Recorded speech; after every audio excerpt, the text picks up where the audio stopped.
Gloire à Dieu. Sur la même lancée que l'exhortation du pasteur pour les dîmes et les offrandes, j'ai reçu de Dieu un peu le même genre d'exhortation, ce qui nous pousse à la libéralité, à mettre vraiment en pratique le don de libéralité qui nous vient de Dieu. Amen. Tournons ensemble dans Ecclésiaste.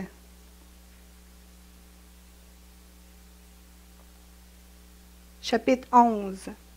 Nous allons lire le verset 1 à 6.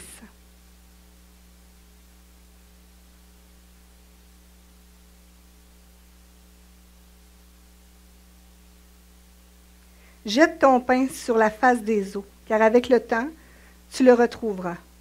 Donne-en une part à 7 et même à 8, car tu ne sais pas quel malheur peut arriver sur la terre. Quand les nuages sont pleins de pluie, ils la répandent sur la terre, et si un arbre tombe au midi ou au nord, il reste à la place où il est tombé. Celui qui observe le vent ne sèmera point, et celui qui regarde les nuages ne moissonnera point. Comme tu ne sais pas quel est le chemin du vent, ni comment se forment les eaux dans le ventre de la femme enceinte, tu ne connais pas non plus l'œuvre de Dieu qui fait tout. Dès le matin, sème ta semence, et le soir, ne laisse pas reposer ta main, car tu ne sais point ce qui réussira, ceci ou cela, ou si l'un et l'autre sont également bons. Amen. Alléluia. Père, Seigneur, c'est devant toi qu'on se tient, Seigneur, que tu puisses vraiment, Seigneur Dieu, venir déposer, Seigneur Dieu, alléluia, en chacun de nos cœurs, par la présence de ton esprit, Seigneur, cette vérité, Seigneur Dieu, qu'on veut approfondir ce matin, Seigneur Dieu, qui nous pousse, Seigneur Dieu, à donner, Seigneur, qui nous pousse, Seigneur Dieu, à s'abandonner, Seigneur, à faire de tout ce qu'on est, Seigneur Dieu, alléluia, un bien, Seigneur, qu'on peut offrir pour toi, Seigneur, pour ta gloire. Bénis ton peuple, Seigneur Dieu, et bénis ta parole, Seigneur, c'est dans ton nom que j'ai prié, Jésus. Amen. Amen. Vous pouvez vous asseoir. Jette ton pain sur la face des eaux, car avec le temps, tu le retrouveras. Amen. On se demande peut-être, qu'est-ce que ça veut dire, jette ton pain sur la face des eaux? C'est une expression qui signifie donner, tout simplement. On trouve ici le principe spirituel de semence et de récolte. Salomon nous exhorte à donner généreusement, car ce qui est donné n'est pas perdu. Amen. Beaucoup de versets nous encouragent à donner. Si on regarde au Proverbe 28, verset 27, « Celui qui donne aux pauvres n'éprouve pas la disette, mais celui qui ferme les yeux est chargé de malédiction. » Proverbe 19, 17 nous dit, « Celui qui a pitié du pauvre prête à l'Éternel, qui lui rendra selon son œuvre. » Isaïe 58, 10, c'est plusieurs versets. Si tu donnes ta propre subsistance à celui qui a faim, tu rassasiras l'âme indigente. Ta lumière se lèvera sur l'obscurité et tes ténèbres seront comme le midi. Notre foi doit tenir compte des autres. Amen. Au Proverbe 22, verset 9, on nous dit, « L'homme dont le regard est bienveillant sera béni, parce qu'il donne son pain aux pauvres. » Les pauvres ont toujours eu une place très importante pour Dieu. Amen. Tellement de versets nous promettent des promesses, des bénédictions à ceux qui prennent le temps, à ceux qui prennent soin des pauvres. Amen. Nos vies spirituelles, nos églises prospèrent si on prend le temps, si on prend soin des pauvres. Amen. C'est un principe de base. Je ne suis pas en train de prêcher l'évangile de prospérité. On est habitué d'entendre, si tu donnes, tu vas avoir en abondance. Dans le sens où, plus tu mets ta main dans ta poche pour donner, plus la bénédiction monétaire va tomber sur ta vie. Ce n'est pas de ce genre de bénédiction et d'abondance que je veux qu'on voit ce matin. C'est vraiment la prospérité spirituelle. C'est de cette prospérité spirituelle-là dont je veux parler ce matin. Amen. Dans le Nouveau Testament, Jésus et les apôtres nous exhortent à donner avec libéralité, avec générosité, avec joie, comme nous a dit le pasteur. Jacques était responsable d'une église très pauvre en Judée. L'église de Jérusalem était la plus pauvre des églises. Donc, si on va voir dans le livre de Jacques, on va trouver tout un sermon sur le fait de donner aux pauvres. Amen. On peut lire ensemble Jacques 2, versets 15 et 16.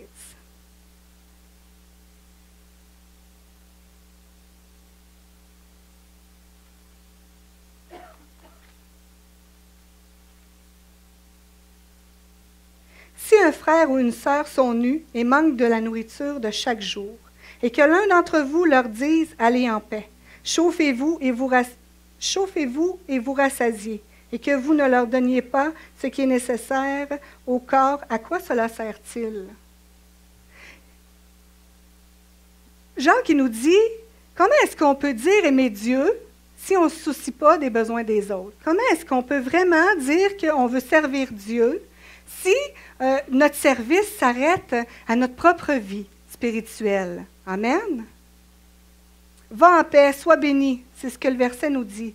Quand un frère ou une sœur vient vers nous en indiquant qu'ils ont un besoin, ou quand on peut juste voir qu'il y a un besoin, que ce soit financier, que ce soit spirituel, peu importe le besoin des autres, si on les regarde juste en disant « je vais prier pour toi », si on les regarde juste en disant « Dieu va pourvoir à tes besoins », si on les regarde en disant « sois en paix », parce que le Dieu qu'on sert est grand. Oui, c'est vrai que le Dieu qu'on sert est grand. Oui, c'est vrai que tous ces mots-là, c'est des encouragements. Mais Jacques, lui, nous invite à aller plus loin. Amen.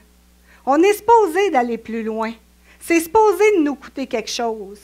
On chante qu'on veut suivre Jésus. On le chante avec tout notre cœur. Il y a une mélodie qui s'élève du peuple de Dieu quand on chante ce chant-là. « Jésus, je te suivrai. Je te donnerai tout, Seigneur. » Lui, il nous a tout donné. Lui, il a tout donné. Il s'est donné lui-même. Il a été brisé. Il a été flagellé. Il a été humilié. Pour nous tous, ça, c'est le don. C'est le grand don que Dieu nous a fait. Jésus a tout accompli pour nous. En toute humilité, il était le fils du roi. Il aurait pu lui aussi dire, je vais faire ce que j'ai à faire, puis je vais me tenir toujours plus haut que les autres. Non, il s'est abaissé encore plus bas que les autres, pour pouvoir donner ce qu'il y avait de plus cher, ce qu'il y avait de plus grand, sa vie. Amen.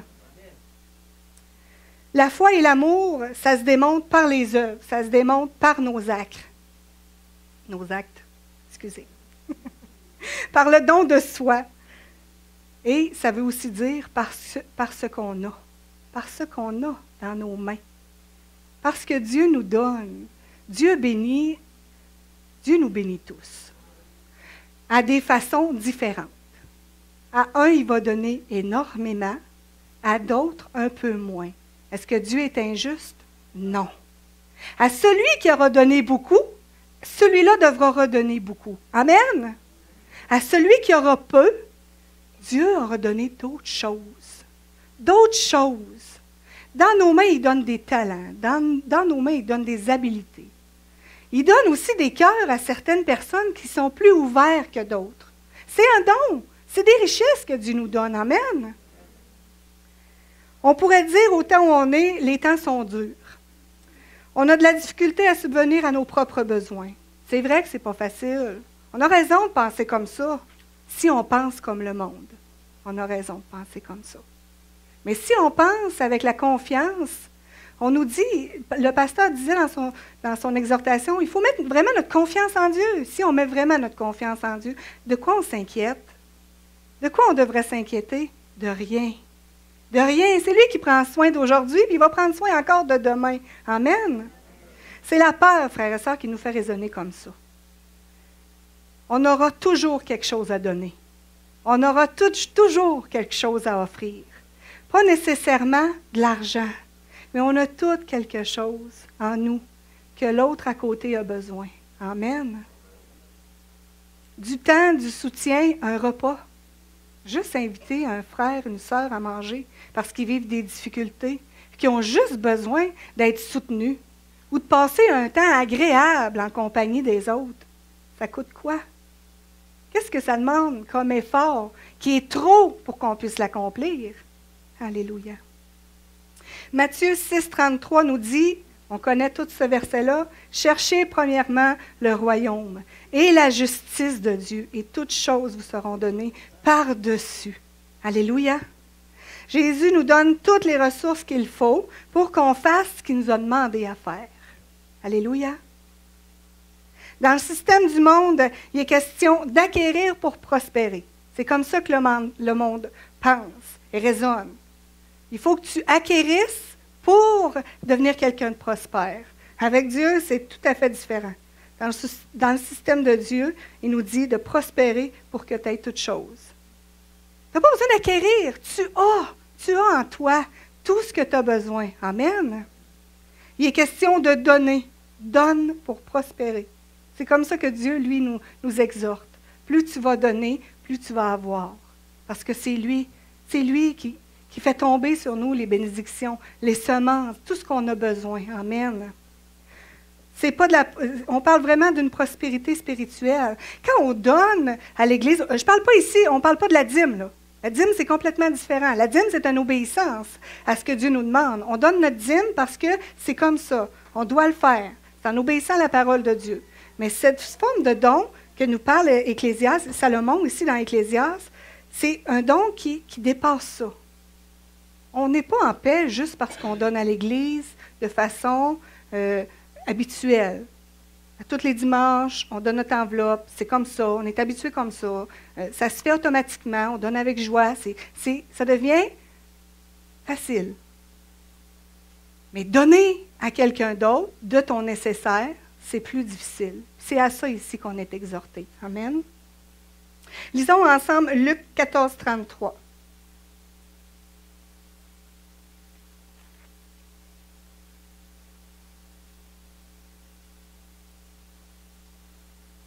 Ainsi donc, quiconque d'entre vous ne renonce pas à tout ce qu'il possède ne peut être mon disciple. Amen? Amen? Amen. Oh, un peu plus difficile, hein? Notre engagement à Christ doit être entier et sans réserve. Alléluia. Jésus, je te suivrai. Facile à dire, hein?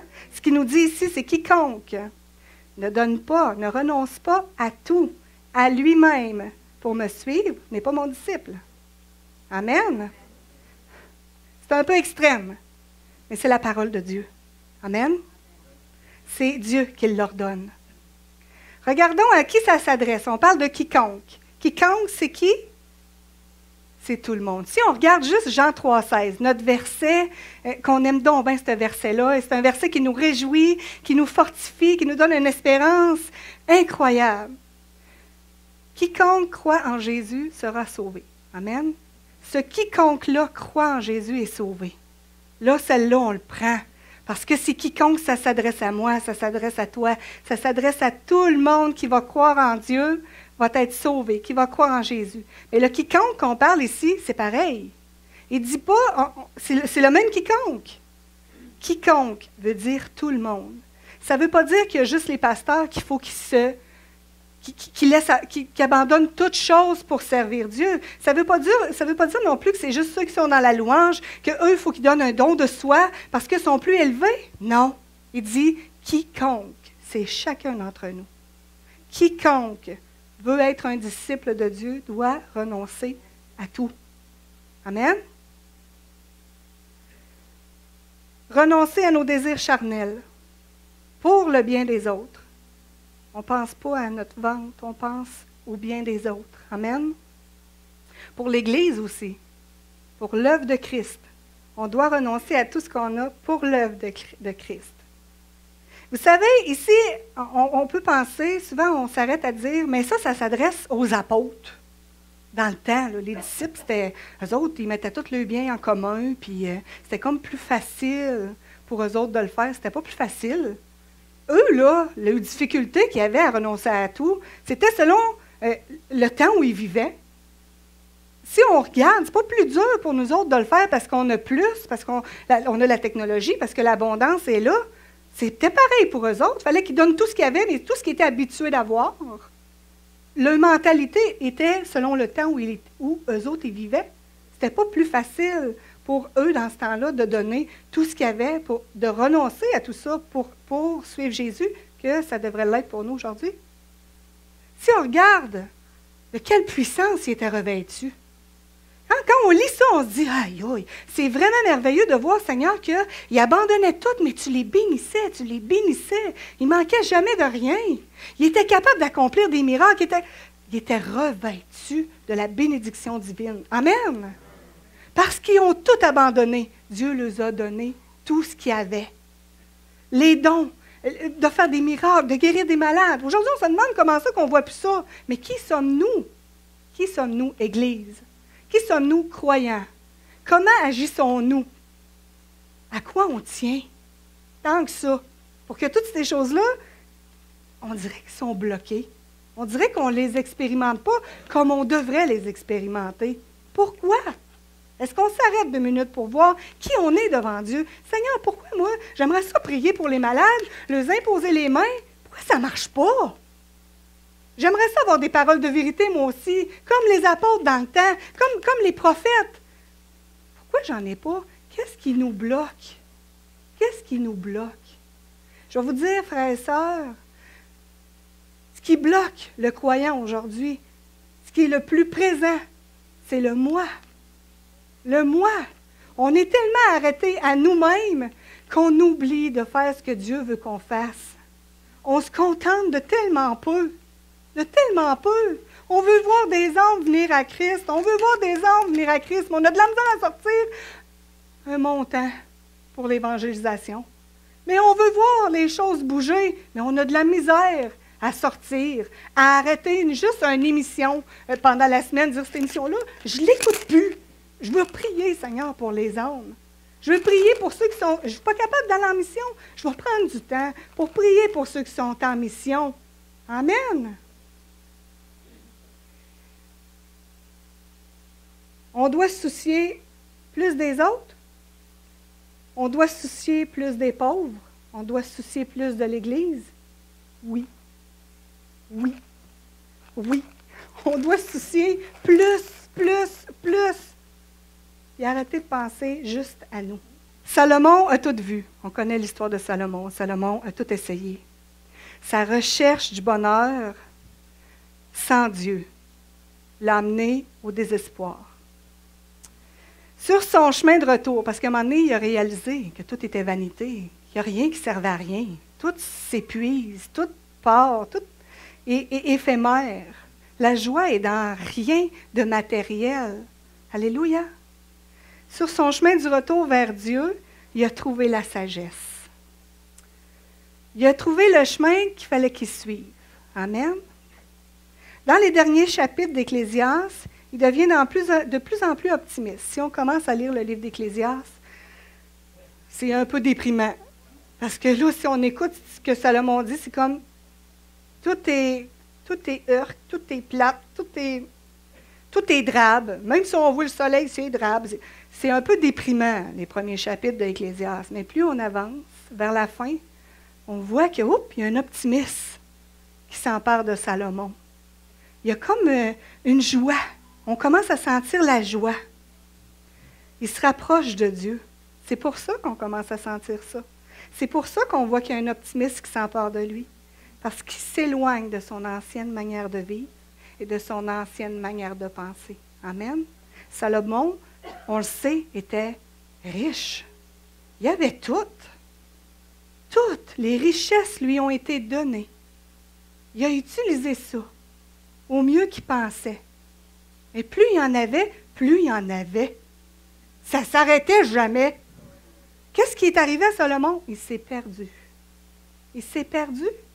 Pensez pas que plus vous allez venir riche, plus vous allez pouvoir œuvrer pour le Seigneur. Attention. Attention.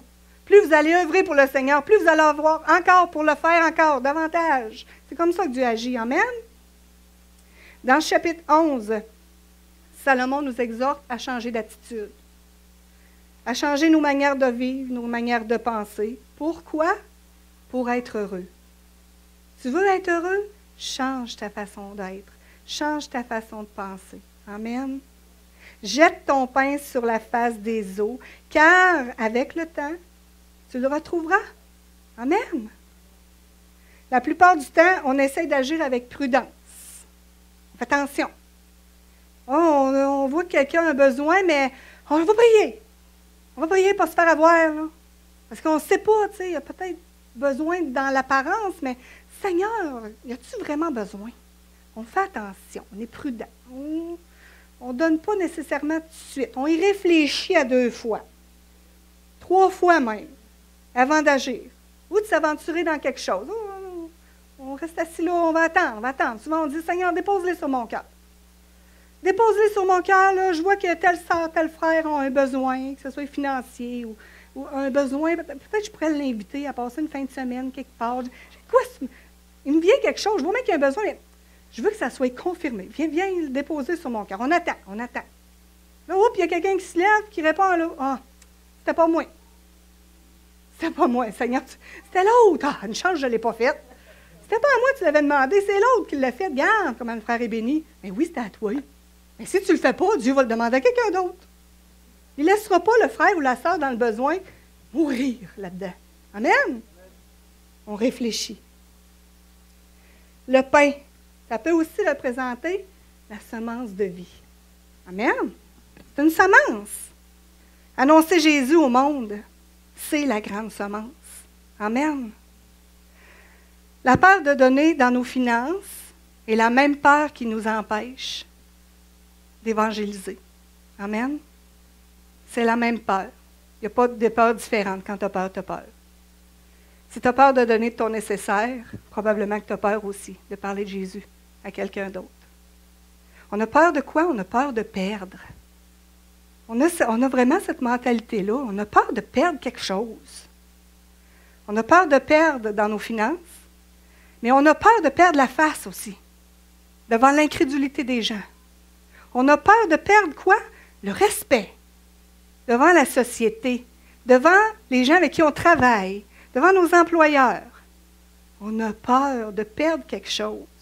On a peur de perdre le contact avec nos familles. Si on dit à notre mère ou à notre frère ou à notre enfant combien c'est important pour nous qui suivent Jésus, c'est là, c'est dans nos cœurs. On voudrait donc partager ça avec tout le monde, mais on a peur. On a peur qu'ils s'éloignent de nous. On a peur de les perdre. Pourtant, qu'est-ce que Dieu nous dit? Il nous dit, si tu donnes ta propre subsistance, on l'a lu tantôt dans Isaïe 58 au verset 10, si tu donnes ta propre subsistance à celui qui a faim. Celui qui a faim, ce n'est pas celui qui a seulement faim du ventre, c'est celui qui a faim dans l'âme. Les gens sont affamés aujourd'hui parce qu'ils se rassasient de n'importe quoi, qui les combleront jamais. Amen. Si tu rassasies l'âme indigente, c'est l'âme qui a besoin. On ne parle pas du ventre ici, on parle de l'âme. Celui qui a besoin, si tu lui apportes le pain de vie, ta lumière se lèvera sur l'obscurité. Jésus va éclairer sa vie. Amen.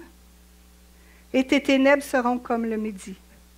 Il va faire clair dans sa vie. N'aie pas peur. Il ne faut pas avoir peur de ces choses-là. C'est la peur qui nous empêche de jeter notre pain. On va continuer au verset 11. On va tourner en Isaïe 58, 10. Le verset 11 nous dit, « L'Éternel sera toujours ton guide. Il rassasiera ton âme dans les lieux arides, et il redonnera de la vigueur à tes membres. Tu seras comme un jardin arrosé, comme une source dont les eaux ne tarissent pas. » Alléluia! Il est en train de nous dire, « N'aie pas peur! Je vais toujours prendre soin de toi. Je vais toujours prendre soin de ton cœur. Je vais toujours arroser, alléluia, ta vie de ma présence. Peu importe ce que tu vas vivre, peu importe ce qu'on va perdre. Ça se peut qu'on perde des liens avec des gens. Ça se peut qu'on perde quelque chose dans nos finances. Mais oui, si ça sort, c'est parce qu'on ne l'a plus. Il y a un manque quelque part. Mais Dieu nous dit, je vais rassasier. C'est moi qui vais rassasier. C'est moi qui vais prendre soin de toi. Amen. L'humilité, frères et sœurs, ça peut sauver des âmes. Amen. Le croyez-vous? L'humilité de Jésus nous a sauvés. C'est son humilité, alléluia, qui l'a amené à se sacrifier comme ça. Il a décidé d'être humble, humble de cœur, humble d'esprit, pour accomplir ce qu'il avait à accomplir. L'humilité de Paul a fait beaucoup. L'humilité de Paul a apporté l'Évangile, alléluia, à bien des endroits. L'humilité de Paul a sauvé des âmes, beaucoup. L'humilité de Timothée. On a tous vu ça cette semaine. Pour ceux qui viennent aux études bibliques, on a vu comment l'humilité des serviteurs de Dieu est tellement important, comment il y a vraiment une retombée quand on est humble devant Dieu. Alléluia. Épaphrodite, on a vu aussi qu'Épaphrodite, même malade, il était malade, sur le bord de mourir. Et puis, il a fait le voyage jusqu'à Paul qui était en prison pour aller pourvoir à ses besoins. Il était malade. Il aurait bien pu dire, « Hey, choisis-toi quelqu'un d'autre. Seigneur, j'ai peine à marcher. J'ai peine à avancer. » Mais il avait tellement le souci de son prochain, le souci de son frère qui est parti, même dans la maladie, puis qui est allé apporter son soutien à Paul, alléluia, qui était un nécessiteux à ce moment-là. Qu'est-ce qui est arrivé à Épaphrodite? Bien, il est guéri. Il n'est pas mort, en fin de compte. On pourrait dire il est mort au bout de son voyage. Il a tellement de gros efforts qu'il a fait. Mais non, il n'est pas mort. Il est guéri. Dieu il a fait grâce. Amen. Alléluia. Si ça vous intéresse, vous pouvez aller voir l'Épître des Philippiens. Au chapitre 2, versets 25 à 30, ça nous explique tout ça. C'est vraiment bénissant. En ces temps-là, tous prenaient soin de chacun. C'était comme ça. Il n'y avait pas, nous autres, on aide l'Église pentecôtiste parce qu'on fait partie de l'Église de la Pentecôte. Nous autres, on était des pentecôtistes, fait qu'on aide les pentecôtistes. Les Ménonites, ils s'aident entre les Ménonites. Puis, il n'y en avait pas de différence. Ils étaient tous pareils. Si Paul avait un besoin, c'est Paul qui allait aider. Tout le monde se regroupait pour apporter l'aide. S'il y avait une église qui était dans le besoin, l'église de Jérusalem, c'était l'église la plus pauvre. Il fallait que quelqu'un les aide. C'est toutes les églises ensemble qui allaient aider. Amen. C'est merveilleux. C'est merveilleux. Moi, quand je lis ça, je suis excitée. J'aimerais ça, voir ça. Que les petites églises, là, pourquoi que les grosses églises n'aident pas les petites? Pourquoi? Je ne comprends pas. Pourquoi? Qu'il y a une église qui a de la misère à payer son bâtiment, qu'il y a une église qui a de la misère à peinturer les murs, mettre ça beau. Il y a des églises qui ont de l'air de rien. Puis il y en a d'autres qui ont de l'air de des palais. C'est des palais. Mon mari vient du Lac-Saint-Jean. Je comprends pas. C'est n'importe quoi. Pourquoi que dans une église, ils ont des prédications juste par projection, qui n'ont pas de pasteur résident là, parce qu'ils n'ont pas d'argent pour payer le pasteur. Ils sont 8, ils sont 10. Ils ne sont pas capables de donner un salaire au berger parce qu'ils n'ont à peine pour payer le local. Comment ça qu'il y a des pasteurs qui se font payer des chars neufs? Il y en a d'autres qui ne sont même pas capables d'aller prêcher dans des églises par manque de moyens. C'est n'importe quoi. Qui peut changer ça? C'est nous autres. Amen? C'est nous autres. Tout ensemble, on change notre mentalité. Comme nous dit Salomon, on change d'attitude. On décide de dire, bon, OK, là, arrête de penser à moi aujourd'hui, Seigneur, aide-moi. Bien oui, ça prend la grâce de Dieu. Ça prend l'aide du Saint-Esprit, parce que par nous autres mêmes, on n'y arrivera pas. C'est quelque chose. De renoncer à soi-même, c'est vraiment quelque chose. De pas facile. Mais avec Dieu, tout est possible. Amen. Tu aimeras ton prochain comme toi-même. Ça fait partie de ça. Lévitique 19, verset 18. Tu aimeras ton prochain comme toi-même. Aimer son prochain comme toi-même, c'est de dire, je donne de ce que j'ai pour que toi t'ailles plus encore. Amen? Si on croit vraiment que le retour de Jésus-Christ est imminent, le croyons-nous? Peuple de Dieu, croyez-vous que Jésus revient bientôt?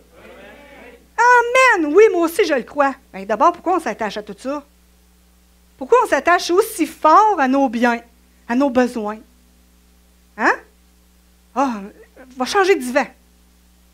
J'en ai vu un, là, dans le catalogue qui vient de sortir, je l'ai eu cette semaine. Je vais changer mon sofa parce que je le trouve bien plus beau. Jésus revient bientôt. Qu'est-ce que ça va faire? Il va rester là, ton sofa. Es-tu capable de t'asseoir dans ta maison? Oui, rends grâce à Dieu. Merci, Seigneur, pour mon divan. Merci, Seigneur, pour mon set de vaisselle. Il est beau, il fait l'affaire. Il est dépareillé. Pas grave, quand il vient du monde, il ne le voit même pas, mon set de vaisselle. On mange, tout le monde est content, c'est bien correct. Alléluia. Ça a l'air drôle quand je dis ça de même, mais c'est pas drôle. C'est pas drôle. Contentons-nous du nécessaire. Ben oui, ça nous prend un char. Le Seigneur n'est pas en train de nous dire, ton char, non. Tu as besoin d'un auto pour te déplacer? Tu vas avoir un auto pour te déplacer. Ce n'est pas un Cadillac perle avec des mags en or. C'est pas grave. Tu as un auto. Ta famille, quand tu l'assis dedans, est en sécurité. Quand tu mets de l'essence dedans, ça ne tombe pas à terre. C'est parfait, tu es béni. Tu es béni. Tu as ce qu'il faut. Amen. Tu ne portes pas du Alfred Song ou Joseph Richcop. Pas grave. Moi non plus. Puis quand je me présente devant les gens, j'ai de l'allure pareille. Toute notre mentalité. Il faut changer notre mentalité. Changer d'attitude. On pense d'une autre façon. Amen. Par la grâce de Dieu. Alléluia. 1 Jean 3, 17 nous dit, « Si quelqu'un possède les biens du monde et que, voyant son frère dans le besoin, il lui ferme ses entrailles, comment l'amour de Dieu demeure-t-il en lui? » Si tu as tout ce qu'il te faut, puis que tu vois l'autre qui manque, puis que tout ce que tu fais, c'est de baisser la tête pieusement, puis tu lui dis, « Je vais prier pour toi. » Et où l'amour de Dieu? Comment il se manifeste au travers de ça? Parce que tu es sensible à son besoin, puis tu as décidé de prier, ou parce que tu es sensible à ton besoin, puis tu le prends dans tes bras? À son besoin, puis dire, viens, je vais t'aider. Aujourd'hui, je fais un pas. Je ne sais pas ce que je peux faire pour toi, mais j'ai choisi de faire quelque chose. Je vais essayer de faire de quoi. Amen. Comment est-ce qu'on peut prier pour que le Seigneur pourvoie aux besoins de son œuvre? On prie pour l'Église. On prie pour l'évangélisation. On prie pour que des hommes viennent. On prie pour acquérir notre propre bâtiment. On prie pour avoir des locaux supplémentaires parce qu'on a un besoin avec l'école du dimanche ou peu importe. On prie pour avoir des chaises supplémentaires pour pouvoir accueillir plus de gens. On prie pour toutes ces choses-là. Pendant ce temps-là, on ne fait rien d'autre que prier. On se dit, Dieu va pourvoir. C'est Dieu qui va pourvoir. Mais les pourvoyeurs, alléluia, que Dieu veut utiliser, c'est nous. On détient tout ce qu'il faut pour l'œuvre de Dieu. Parce qu'il dit, si tu fais de moi tes délices, je vais te donner tout ce que ton cœur désire. Si tout ce qu'on souhaite, c'est de voir l'Église grandir, bien qu'on la mette la main dans notre poche, frères et sœurs. Je sais qu'on n'aime pas ça, entendre ça. C'est comme, pourquoi l'Église nous demande de l'argent? C'est pas l'Église qui demande de l'argent. Nos cœurs devraient être sensibles à le donner. Ça ne devrait pas venir de l'Église ou des prédicateurs, ou ça devrait être un automatisme. On a besoin de chaises? Bon, regarde. On va se réunir, là. On est toutes des petites familles, là. Moi, je me réunis avec ma famille, l'autre se réunit avec sa famille. Si on en achète 2, puis l'autre en achète 2, on en a 20. C'est pas long, là. Mais tout le monde a donné de ses poches. On est les détenteurs de la bénédiction divine. Amen. Si on prenait tout à la lettre, ce que Jésus nous a dit, ça serait différent. Ça serait différent. On prend des versets qui nous font du bien, et ceux qui nous demandent un effort, on les met de côté. Non, il faut prendre la parole de Dieu telle qu'elle est et l'appliquer dans nos vies telle qu'elle est. Amen. Salomon dit, au lieu de toujours vouloir rechercher des manières de protéger, essayez plutôt de libérer tout le potentiel qui est en nous. Il y a un potentiel en chacun de nous. Amen. Il faut le libérer. Pour que ça soit libéré, il faut renoncer. Alléluia. Garder toutes ces choses-là qui ne sont pas nécessaires. Amen. Rappelons-nous toujours qu'on peut accomplir des grandes choses. Des grandes choses. En faisant quoi? En priant? Oui, la prière accompagne toujours celui qui croit. Mais il y a quelque chose qu'il faut faire, par contre, c'est un pas de foi. Il faut faire des pas de foi pour qu'on voit toutes ces grandes choses-là s'accomplir. Amen. Lorsqu'on se lance à l'aventure, parce qu'il faut se lancer, il y a un effet, là. On ne peut pas juste rester là et attendre que les choses bougent. Il faut se lever et y aller. Il faut se lancer dans l'aventure. Il y a toujours un retour. Amen. C'est ce qu'il nous dit quand tu jettes ton pain. Attends. Même si tu as l'impression qu'il a été lancé n'importe où, attends. Tu vas le voir relever. Il va reprendre la surface à un moment donné. Amen. Salomon nous rappelle que plus on donne, plus on reçoit. Jésus, lui nous dit qu'il y a plus de joie à donner qu'à recevoir. On connaît tout ça, hein? Amen. On peut être des simples observateurs. On peut être de ceux qui restent assis dans une église toute leur vie, à observer les choses, à critiquer les choses, mais à rien faire pour ça. Ou on peut être de ceux qui se lèvent, puis qui mettent tout leur cœur à travailler. La moisson est abondante, mais le travail est grand. Il faut travailler ensemble. Amen. Il faut se concentrer sur les choses qu'on peut changer ou les choses qu'on peut améliorer. Il y a des choses qu'on peut faire, chacun d'entre nous de façon individuelle au départ, mais surtout en groupe. Si on a tous le même désir, on va accomplir des bien plus grandes choses. Amen. Il faut se concentrer là-dessus. On ne sait pas toujours le résultat immédiat, mais on doit faire confiance à Dieu. Amen. Même si on achète 20 chaises parce qu'on manque de chaises, peut-être que demain matin, les 20 personnes ne seront pas assises sur les chaises.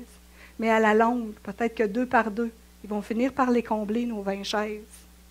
Peut-être que si on acquérit notre bâtiment, celui-ci ou celui que Dieu aura pour nous, peut-être qu'en faisant ce pas de foi-là, les choses vont changer. Les gens vont être plus interpellés à venir. Pourquoi? Parce que Dieu bénit celui qui met en action sa foi. Amen. On ne sait pas toujours le résultat, mais de mettre notre confiance en Dieu, c'est de toujours lui répéter sans cesse, « Vas-y Seigneur, on a confiance. Vas-y Seigneur, on croit encore en toi. » Salomon nous conseille d'avancer. Il nous dit, « Sème la graine le matin et faites ton mieux. » Faites ton mieux.